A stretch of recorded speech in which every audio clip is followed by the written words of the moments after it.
Ra'iisul Wasaaraha Jamhuuriyadda Federaalka Soomaaliya Mudane Xasan Cali Kheyre ayaa soo gaaray caasimadda waddanka Mareykanka ee Washington DC. Waxa uu yimid shir sanadle ah, shir sanad kasta dhaca oo looga hadlo arrimaha maaliyadda maaragtay qabato bangiga adduunka iyo IMF-ta.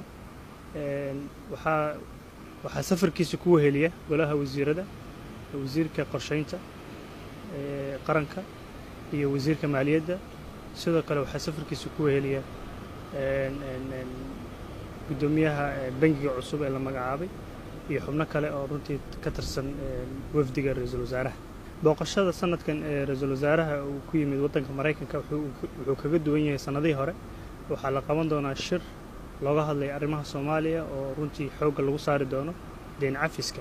ra'iisul wasaaraha sidoo kale intuu joogo waddanka Mareykanka wuxuu la qaadan doonaa kulamo kala duwan laamaha iyo hay'adaha waddankan Mareykanka oo runtii ay ka wada hadli doonaan xiriirka labada waddan, hadday noqoto arrimaha dhaqaalaha, hadday noqoto arrimaha amniga, hadday noqoto arrimaha siyaasadda iyo xiriir wanaagga labada waddan ee u dhexeeya waddanka Mareykanka iyo waddanka Soomaaliya.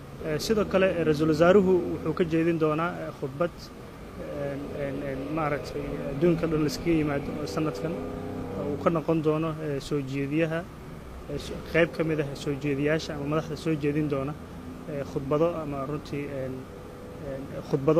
wax ku ool ah oo rajaynayno intuu joogo ra'iisul wasaaraha.